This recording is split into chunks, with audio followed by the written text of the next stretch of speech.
Hello నమస్తే welcome to my channel నువ్వుంటే నా చేతకా సీరియల్.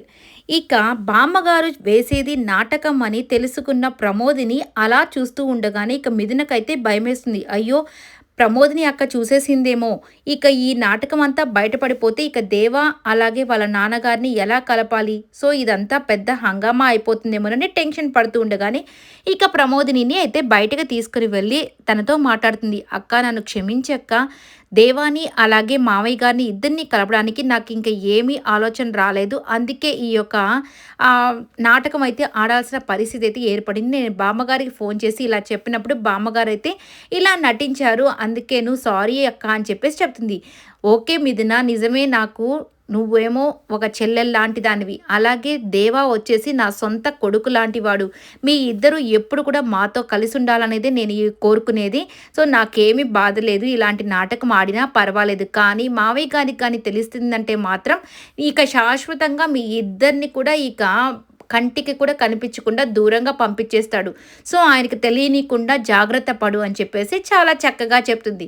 ఇక దాంతో మిథునకు కూడా సంతోషం వేసి, సరేనక్క, నేనైతే ఈ విషయాన్ని వాళ్ళకి తెలియకుండా నేను చాలా జాగ్రత్త పడతాను. ఎలాగైనా ఇక్కడి నుంచి వెళ్ళేసరికి వాళ్ళిద్దరిని కలపాలక్క. ప్రతిసారి కూడా మావయ్య అయితే దేవాన్ని అపార్థం చేసుకుంటూ వాళ్ళిద్దరి మధ్య దూరం పెరిగిపోతూ వెళ్తూనే ఉంది. ఇక ఎప్పటికి ఆగుతుందనేది అర్థం కావట్లేదు. అందుకే ఇలా చేశానని చెప్పేసి ఇక వీళ్ళిద్దరూ అయితే ఇలా మాట్లాడేసుకుంటారు.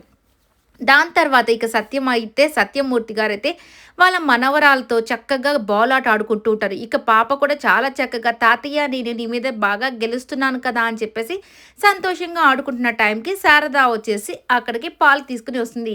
పాపాయ్ వచ్చి, ఇదిగో లక్కీ, నువ్వు వచ్చి పాలు తాగానే, hello, don't disturb me please, నేను తాతయ్యతో గేమ్ ఆడుతున్నాను, తాతయ్య మీద నేను గెలవాలనుకుంటున్నాను, నన్ను డిస్టర్బ్ చేయకు అని చెప్తుంది. అమ్మో అని చెప్పేసి, పర్వాలేదు, నువ్వు మీ తాతయ్య మీద గెలవాలి అని అంటే నీకు చక్కగా శక్తి కావాలి కదా, అందుకే వచ్చి పాలు తాగు అని చెప్పి చెప్తుంది.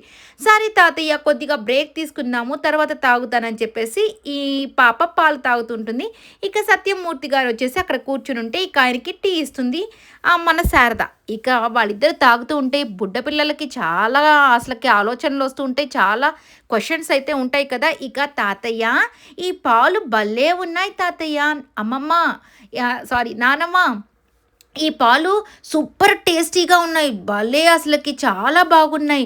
అయినా తాతయ్య, మన ఇంట్లో కూడా నేను పాలు తాగుతాను కదా రోజు, అయినా ఆ పాలు అంత టేస్ట్గా ఉండవు కదా, బట్ ఈ పాలు మాత్రం చాలా టేస్టీగా భలే ఉన్నాయి, ఎందుకు అని అడుగుతుంది. ఇక ఆయన టీచర్ కాబట్టి ఇక ఆయనకు అన్నీ తెలుసు కదా.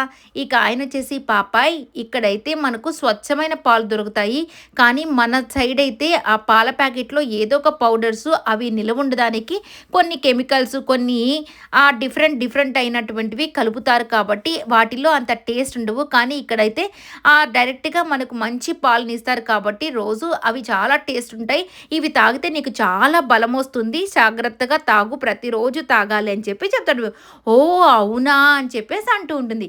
ఇక తాగుతూ మళ్ళీ, తాతయ్య, ఇదిగో నువ్వు, ఇది మీ ఇల్లు కదా, నువ్వు కూడా చిన్నప్పుడు నేను కదా స్కూల్కి వెళ్ళను అని చెప్పి మారం చేస్తూ ఉంటాను కదా, అలాగే నువ్వు ఎప్పుడైనా మారం చేస్తే బామ్మ నిన్ను కొట్టిందా అని అడుగుతుంది. ఇక ఆయన అయితే నవ్వులు పెద్దగా నవ్వుతూ ఉంటే ఇక శారద వచ్చేసి, ఎన్ని రోజులైంది నా యొక్క భర్త మొహంలో నవ్వు చూసి అని చెప్పేసి అలా చూస్తూ ఉంటుంది. ఇక ఈయనైతే సత్యమూర్తి నవ్వి, పాపాయ్, నేను ఎప్పుడు కూడా స్కూల్కి వెళ్ళకుండా లేదు, నేను చాలా చక్కగా మంచిగా రోజు స్కూల్కి వెళ్ళేవాడిని, అలాగే వచ్చిన తర్వాత చక్కగా హోంవర్క్స్ వాడిని, సో కాబట్టి మా అమ్మ నన్ను ఎప్పుడూ కొట్టలేదని చెప్పుకొని, ఓ అవునా, నువ్వు చాలా గుడ్ బాయ్ లాగున్నావే అని చెప్పి అంటూ ఉంటుంది. ఇలా సరదాగా వీళ్ళు మాట్లాడుకుంటూ ఉంటారు.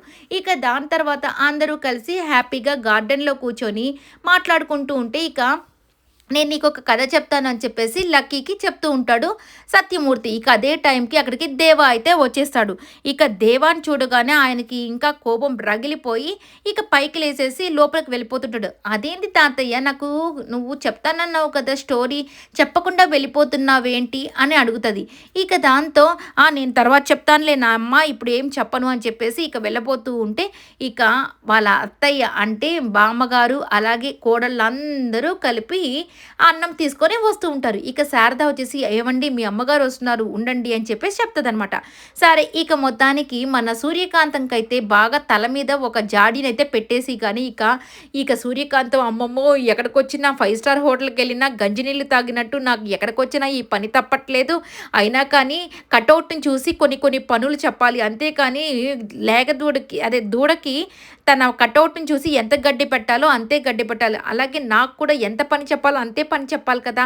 అంతకు మించి పని చెప్తే నేను మాత్రం ఎక్కడ చేస్తాను అని చెప్పేసి తిట్టుకుంటూ ఆ జాడీని మోసుకుంటూ బామ్మ నేను ఎక్కడ దీన్ని మోస్తూ మోస్తూ ముందుకు పడిపోయి నా మొహం పగిలిపోతదో ఏంటో నాకు భయమేస్తుంది బామ్మ అని చెప్పి అంటూ ఉంటుంది. అంటే బేబీ బేబీ అని.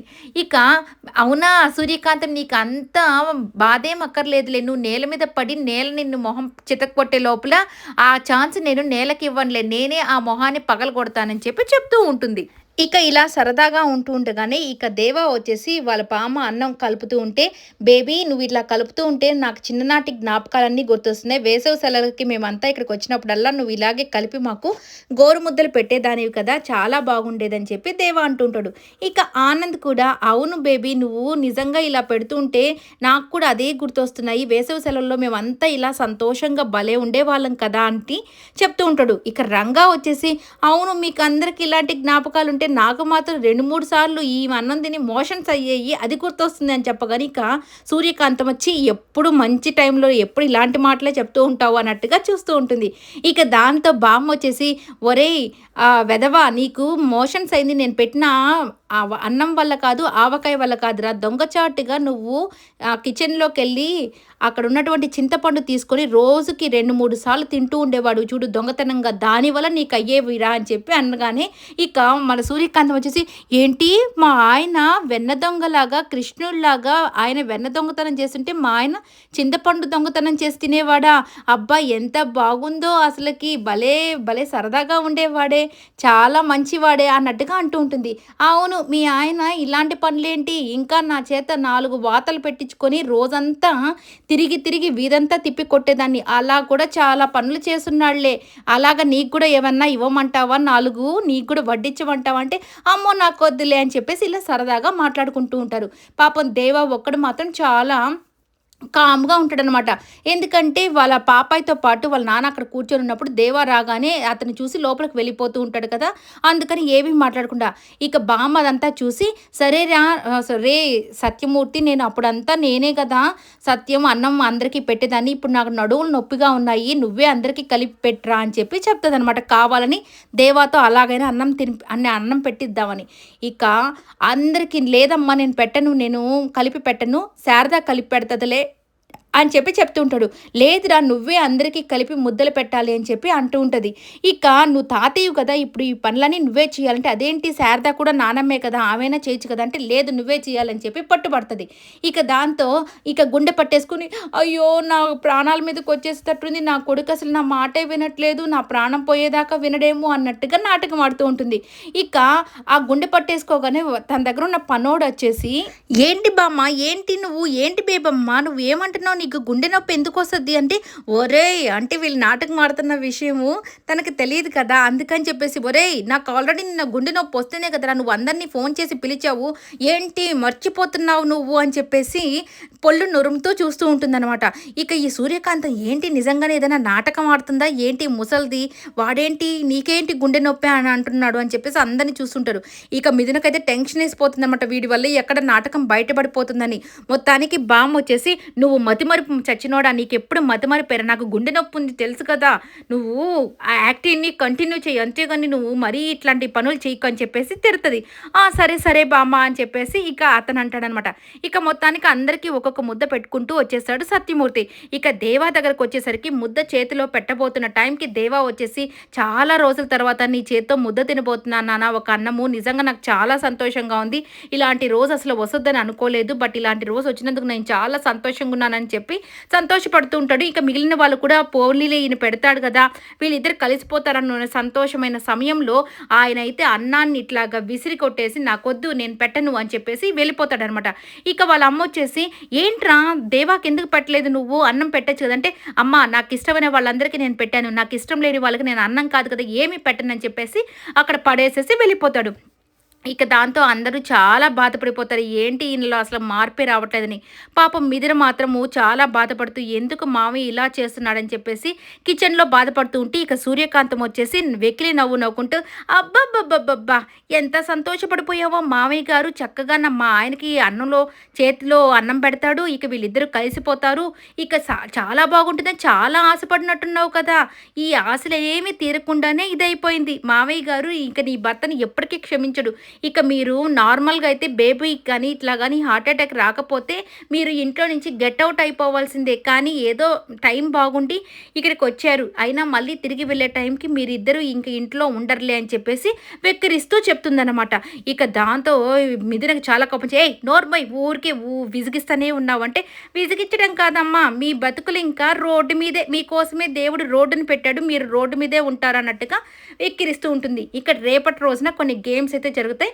మొత్తానికి అటు ఇటు జరిగి వీళ్ళైతే కలిసిపోవడం ఖాయం. అది మాత్రం ఖచ్చితంగా బేబీ అయితే ఈ పనైతే చేసేస్తుందనమాట. ఇక ఈ వీడియో అంతా కూడా మీకు నచ్చినట్టయితే లైక్ చేయండి, షేర్ చేయండి, కామెంట్ చేయండి, సబ్స్క్రైబ్ చేసుకోండి.